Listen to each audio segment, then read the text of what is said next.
हाँ मेरे चीतों, क्या हालचाल। टेस्ट नंबर 59 में आपके लिए लेकर के आ चुका हूं, to the point relevant. SSC, CGL, CHSL, MTS, GD, steno, CPO, phase, Delhi police, सभी पेपर्स के लिए आपको ये मॉक्स रेगुलर लगाने। अगर आप प्रैक्टिस चाहते हो, लेटेस्ट पैटर्न के अकॉर्डिंग खुद को तैयार करना चाहते हो, सेक्शनल टाइमिंग के अकॉर्डिंग अच्छा करना चाहते हो, इनसे गुजरना पड़ेगा। This is the hard truth. अब सर कहां लगा सकते हैं सेक्शनल टाइमिंग के साथ में? तो ये आपको अवेलेबल है भाई टेस्ट रैंकिंग सिलेक्शन वे एप्लीकेशन के ऊपर, जहां हमारे पास एनटीपीसी के भी हैं और आप ये देखोगे रीजनिंग के भी स्पीड टेस्ट चल रहे हैं। पुराने स्पीड टेस्ट फ्री टेस्ट में है, लाइव टेस्ट में वो टेस्ट होता है जो इसका 24 घंटे बाद सॉल्यूशन यूट्यूब चैनल पे आता है, यानी कि आज आप देख रहे हो इस तरीके से। तो सारे टेस्ट के सॉल्यूशंस आपको इस प्लेलिस्ट में बने हुए हैं भाई। चैनल को सब्सक्राइब कर लो, Balram sir reasoning YouTube channel को। साथ ही ये टेलीग्राम चैनल है, टेलीग्राम चैनल को भी आपको ज्वाइन कर लेना है। इस पे सारे जितने भी मॉक्स हुए हैं सबके नोटिफिकेशंस टाइमली आपको मिलते हैं।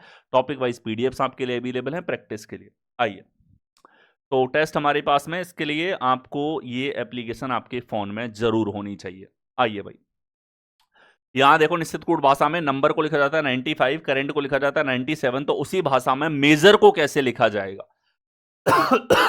तो होल नंबर के साथ रिलेशन है, सम और अपोजिट का सम आपको निकालना होगा। ठीक है, क्रम याद होने चाहिए और कैलकुलेशन मेंटल लेवल पे हो। 14, 21, 35, 35, 13, 48, 2, 50, 55, 55 और 18, 53 और 20, 73, यानी कि हमारे पास सम है 73। विपरीत का योगफल अक्षर है 6, तो 27 इंटू 6 यानी 162 में से 73 घटाओगे भाई यहाँ पे, तो ये 89 अपोजिट का सम है। रिलेशन था 95 से, तो भाई 73 से तो हमारे पास में 22 ऐड हो रहा है और 89 से 6 ऐड हो रहा है। 6 अक्षर थे, 6 ही ऐड हो रहा है। ये लॉजिक ठीक लग रहा है थोड़ा? ठीक है। करंट में देखो 21, 3, 24, 24 और 36 हमारे पास 60, 60, 5, 65, 65, 14 हमारे पास में यहाँ पे 6 79 और 20 हमारे पास 99। अपोजिट का सम कितना होगा? 4, 3, 7। 189 में से 99 घटाओगे 90, 90 प्लस 7। भाई लॉजिक क्लियर है, अपोजिट के सम में नंबर ऑफ लेटर जोड़ दो, अक्षरों की संख्या, ये तर्क है। और ये तर्क बहुत बार आ चुका है भाई, इतनी बार रिपीट हो चुका है कि अब तुमसे फटाफट होने चाहिए सवाल। इसका अपोजिट लिख दो, हमें तो पता ही है अब अपोजिट का सम लेना है। बी ए का जेड, एस का एच है, यू का एफ है, आर का आई है, ई का वी हमारे पास। योगफल देखो 22 और 14 हमारे पास में 36, 36 और 26 हमारे पास में होगा यहाँ पे 62। 36 और 26, 2 हमारे पास में 62। 62, 8, 70, 76, 76 और 9 हमारे पास में हो जाएगा 85 और 22, 87, 107। 107 तो ये है और 7 अक्षर जोड़ोगे तो 114 आ जाएगा, जो हमें दे रखा है ए विकल्प में। आ गया। अगला देखो, नैन्स को लिखा जाता है एस जेड के एन और टेयर को लिखा जाता है y z o z. Up down format में इनका रिलेशन आपको चेक करना है। तो एस जेड के एन हमारे पास, तो ये देखोगे प्लस का 5, ए से जेड -1, यहाँ देखोगे -3, यहाँ देखोगे -5। ऐसा कुछ रिलेशन है, क्रॉस चेक करो, प्लस का 5 है, -1 है, -3 है, -5 है। एग्जैक्ट सेम रिलेशन है। अब देखो भाई, प्लस का 5 करोगे तो आ रहा है एन, माइनस का 1 करोगे एस आ रहा है, माइनस का 3 करोगे जेड आ रहा है, माइनस का 5 करोगे सी आ रहा है। ठीक है, तो एन एस जेड सी, सी विकल्प में आपको दिया है, सी इज योर करेक्ट आंसर। आ गई। अगला देखो, अमन बमन और चमन का भाई है और बमन एमिली की माँ है। आपस में रिलेशन आपको दे दिया। ठीक है,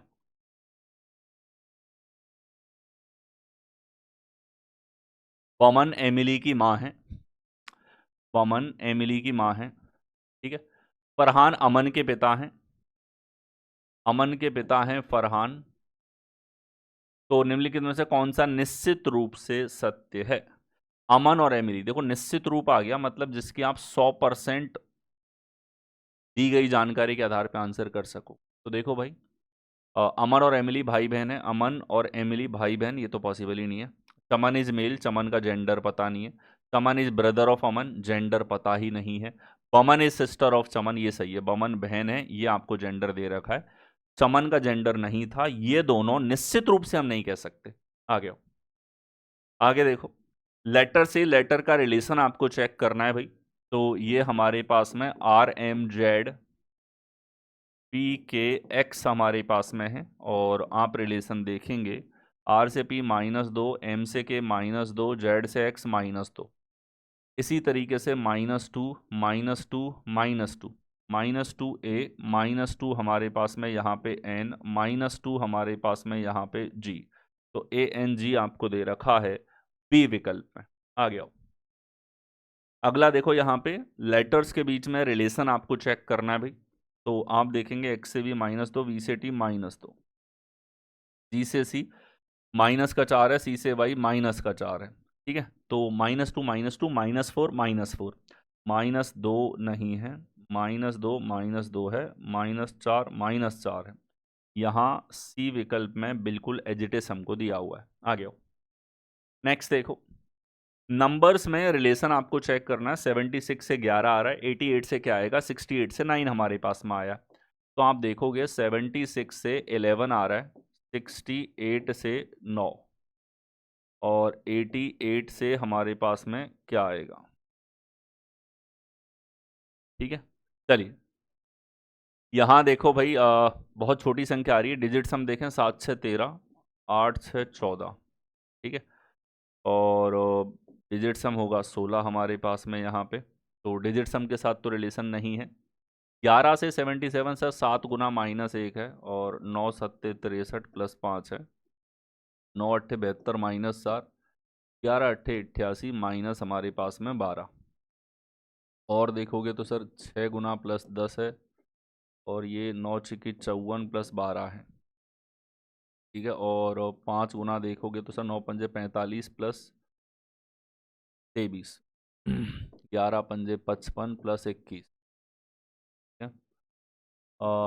44 से कितना ज़्यादा है सर, 32, इंटू 4 करोगे भाई, 9 चौके 36 +32।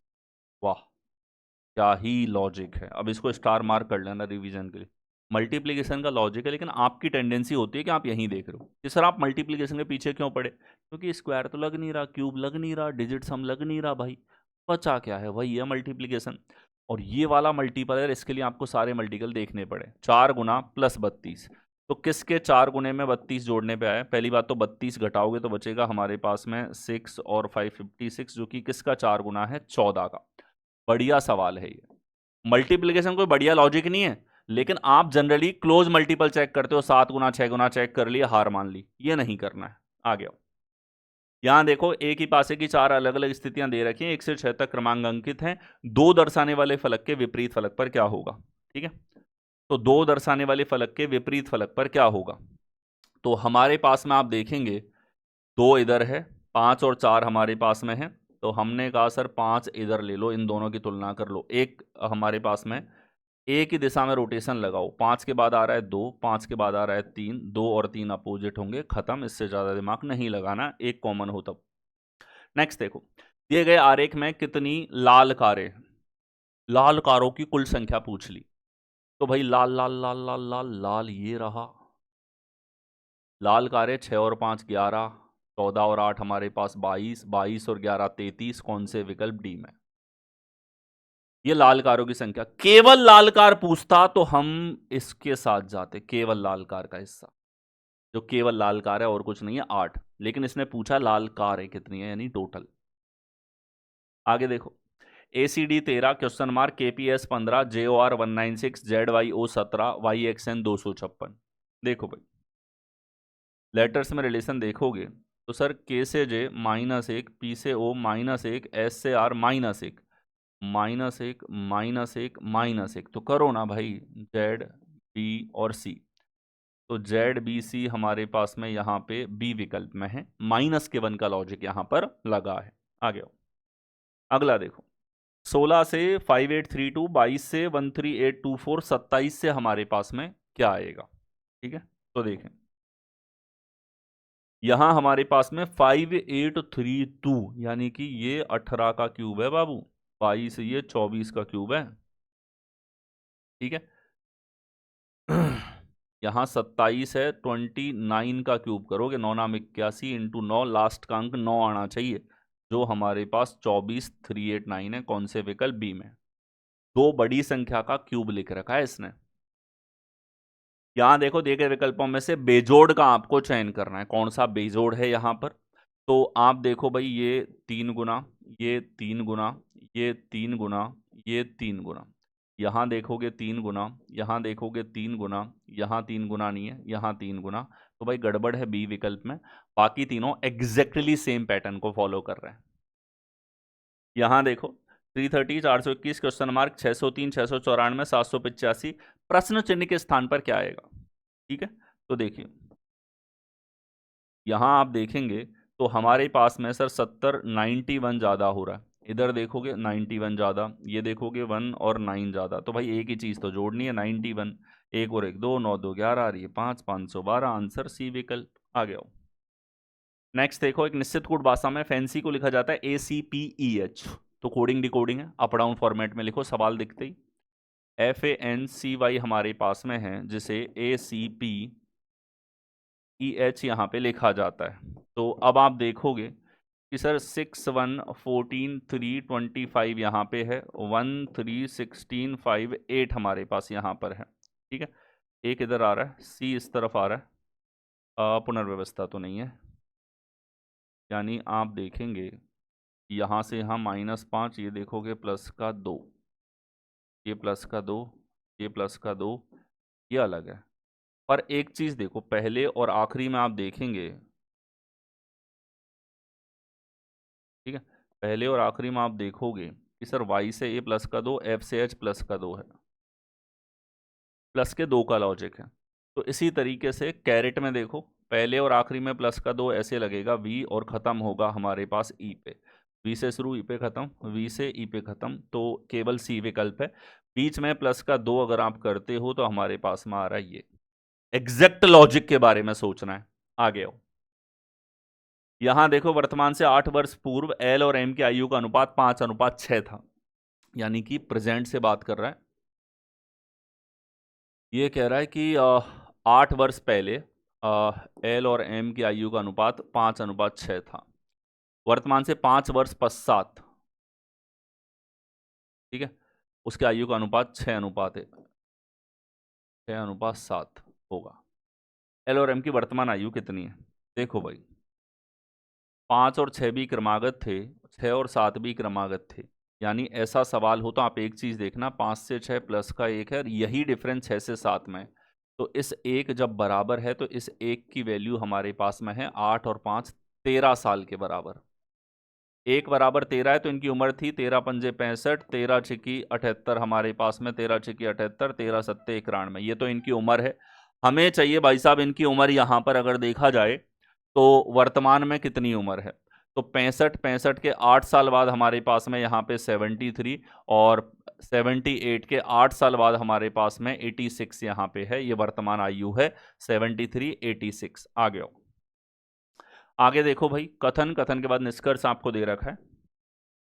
पहली बात तो दोनों नेगेटिव हमारे पास में है, तो नो डॉग इज कैट, कोई भी डॉग कैट नहीं है। No cat is bird, no cat is bird, ये हो गया भाई हमारे पास नेगेटिव। अब देखो, no dog is bird, dog और बर्ड में निश्चित रिलेशन नहीं कह सकते। Some birds are not dogs, कुछ बर्ड्स ऐसी हैं जो डॉग नहीं है, ये भी नहीं कह सकते। दोनों के दोनों निश्चित रूप से नहीं कहे जा सकते, नाइदर नॉर हमारे पास यहां पर होगा। आ गया अगला देखो, एक घड़ी एक पूर्वा पे 4 मिनट धीमी है, यह प्रत्येक घंटे 8 सेकंड आगे बढ़ जाती है, तो दोबारा सही समय कब दिखाएगी? एक AM पे 4 मिनट स्लो है, ठीक है, it gains 8 second every hour when it will show the correct time. तो अगर ये 8 सेकंड हर घंटे बढ़ रही है, 4 मिनट कवर करने हैं इसको, 8 सेकंड हर घंटे बढ़ेगी, इसको कवर क्या करना है भाई? इसको कवर करना है 4 मिनट। 4 मिनट का मतलब है 4 × 60, 240 सेकंड इसको कवर करना है। तो भाई देखो, एक घंटे में 8 सेकंड बढ़ रही है हमें 240 सेकंड बढ़ाना है, तो कितना गुना है 8 का? 30 गुना, 240 सेकंड। 240 सेकंड के लिए इसको कितना समय लगेगा? 30 घंटे का। 30 घंटे का, 30 घंटे को क्या बोलोगे? 1 दिन और 6 घंटा। ये क्या है? 1 दिन प्लस 6 आवर, 6 घंटा आगे ले जाओ बस, 1 दिन से तो कोई फर्क पड़ेगा नहीं। तो 1 AM के 6 घंटे बाद हमारे पास 7 AM होगा अगले दिन का। आ गया। नेक्स्ट आ जाओ। यहां देखो सवाल कह रहा है हम लोगों से, जो भी युवक विवाह की शर्त के रूप में दहेज लेता है वह स्वयं को बदनाम करता है और नारीत्व का अपमान करता है। जो कथन में दे दिया 100% ट्रू है। इसने कह दिया any young man who makes dowry as a condition for marriage discredits himself and dishonours womanhood. ठीक है। अब ये कहता है विवाह में दहेज लेने वालों की समाज द्वारा निंदा की जानी चाहिए। तो भाई अगर हर युवक के लिए ये चीज अप्लाई हो रही है और हर युवक इस समाज का पार्ट है, तो डायरेक्टली हमारे पास में ये निष्कर्ष निकल रहा है कि समाज द्वारा ऐसे लोगों की निंदा की जानी चाहिए। विवाह में दहेज न लेने वाले नारित्व का सम्मान करते हैं। देखो ये जस्ट इसका उल्टा बोल दिया। ठीक है। जो इसने नारित्व का अपमान करने की बात करी थी, इसका रिवर्स करके और फिर उसके लिए स्टेटमेंट बना दिया। इस तरह का निष्कर्ष कभी भी सही नहीं होता है। ओनली फर्स्ट हमारे पास फॉलो यहां पर करेगा। आगे अगला देखो, वर्ष 2002 में फरवरी महीने में सोमवार और बुधवार की संख्या का गुणनफल क्या होगा। 2002 है, फरवरी है भाई। देखो फरवरी में होते हैं 28 दिन। अगर लीप होती 2004, 8, 12, 16, तब तो इसमें फिर भी 29 दिन होते। और 28 दिन का मतलब है हर दिन 4 बार आ रहा है, तो इसमें कुछ कैलकुलेशन ही नहीं करनी। सोमवार भी 4 बार, बुधवार भी 4 बार, गुणनफल चाहिए 4 × 4 हो जाएगा 16। That's it. आ गया।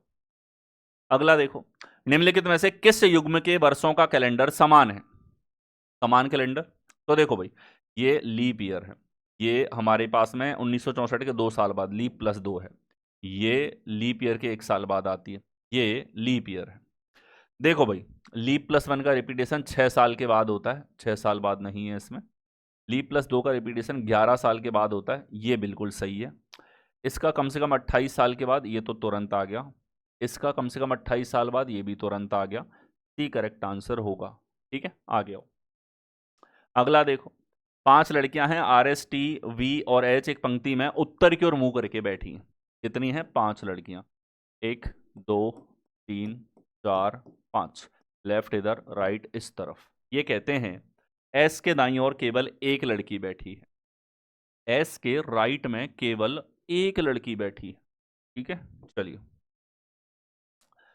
एच आर के ठीक दाईं ओर, एच जो है आर के ठीक दाईं ओर और तथा वी के ठीक बाईं ओर है। वी के ठीक बाईं ओर है। पंक्ति के बाएं सिरे से एस का स्थान क्या है? पंक्ति के बाएं से एस का स्थान, अरे नालायक आदमी, ये तो दे रखा है तूने, चौथा है। मतलब सॉल्व ही क्यों करना जब पहली लाइन में बोल रहा है एस दाईं ओर से केवल एक लड़की बैठी है। तो स्थान तो तुमने पहले ही दे दिया, कुछ करना ही नहीं है। आ गया। 7 छात्र PQRS वर्ताकार मेज के चारों ओर केंद्र की ओर मुंह करके बैठे हैं। 7 छात्र हैं, केंद्र की ओर मुंह करके बैठे हैं। तो 1, 2, 3, 4, 5, 6, 7। ठीक है। वी क्यू के दाईं ओर चौथे स्थान पे है। क्यू के दाईं ओर 1, 2, 3, 4, वी हमारे पास यहाँ पे है। ठीक है। एस के बाईं ओर देखने पर एस और क्यू के बीच में केवल एक छात्र है। एस के बाईं ओर देखने पर, एस के बाईं ओर देखेगा, एस और क्यू के बीच में एक छात्र है। टी वी या एस का निकटतम पड़ोसी नहीं है। टी जो है एस का भी पड़ोसी नहीं है और वी का भी पड़ोसी नहीं है। तो टी के लिए एक ही जगह बच गई भाई, इतना नेगेटिव देने की क्या जरूरत। पी यू के दाईं ओर चौथे स्थान पे, यू के दाईं ओर 1, 2, 3 और पी चौथे पे है। यू इधर है तो 1, 2, 3 चौथे पे। यू इधर है तो 1, 2, 3 चौथे पे नहीं हो सकता। यू इधर आ नहीं सकता। यू इधर है तो 1, 2, 3 चौथे पे नहीं हो सकता। यू को इधर ही होना पड़ेगा भाई, 1, 2, 3 और चौथे पे पी। यही व्यवस्था केवल संभव है। आगे आओ। एक ही व्यक्ति रह गया ना, कौन सा है हमारे पास में? PQRR। वी और यू के बीच में कितने छात्र हैं? वी और यू के बीच में कितने छात्र हैं भाई? दाईं तरफ हैं 2 और वी और यू के बाईं तरफ हैं 3। किधर से देखने? यू के दाईं ओर। यू के दाईं ओर तो 2 हैं भाई, बाईं ओर लिख देता तो 3 होते। आ गया। यहां देखो भाई क्या रिलेशन है कि सर ये 45 डिग्री घुमाए बाहर से, 45 फिर 45 फिर 45 फिर नीचे की तरफ डॉट आएगा इन दोनों में। और देखो भाई ये सर्कल इधर था, अगली बार इस डॉट के साथ आ गया, अगली बार इससे आगे निकल गया, नेक्स्ट टाइम इसके सामने आ गया, अगली बार भाई ये हमारे पास में जो होगा सामने की तरफ था, एक एक स्टेप घड़ी की दिशा में आगे बढ़ रहा है, इधर आ जाएगा। ठीक है, यानी ये हमारे पास में बी विकल्प करेक्ट आंसर होगा। आगे नेक्स्ट देखो, प्लस की संख्या बढ़ती हुई जा रही है, किस आधार पे बढ़ रही है? यहां 2, इधर 4, इधर 6, इधर 8, इधर 10 होंगे। 4 तिया 12, 4 दूनी 8 और 1 9, 4 दूनी 8 2 10, ये हो सकता है। 4 दूनी 8 3 11, ये नहीं होगा। केवल संख्या के आधार पे लॉजिक चल रहा है भाई। नेक्स्ट हो, यहां देखो दी गई आकृति में कितने त्रिभुज हैं? इनमें कंस्ट्रक्शन आपका हथियार है, लेकिन इसमें मानक पैटर्न दिख रहा है हमको। क्या है मानक? देखो ट्राइंगल, ट्राइंगल के अंदर ट्राइंगल आ रहा है, तो 4 नए ट्राइंगल बनते हैं उससे। चतुर्भुज में चतुर्भुज आए तो भी 4 नए बनते हैं। एक लाइन आई, इसकी वजह से 2 नए त्रिभुज। ठीक है, हा हा हा हा हा हा, ये लाइन आई, मान लो इस रेखा की वजह से यहाँ ट्राइंगल है और कहीं नहीं है। ठीक है? ये लाइन आई, तो इसकी वजह से, इसकी वजह से यहाँ ट्राइंगल, इसकी वजह से यहाँ ट्राइंगल, इसकी वजह से इस तरफ नहीं है। 2 ट्राइंगल ये हो गए भाई हमारे पास में। तो 4 और 1 5, 5 और 5 10, 10 कौन से विकल्प? बी में आ गया हो। चैनल को सब्सक्राइब कर लो। टेलीग्राम पे भाई तुम्हारे लिए बहुत सारे free topic wise PDF available हैं, उसे भी ज्वाइन कर लो। That's it in this test. मिलेंगे अगले में। धन्यवाद।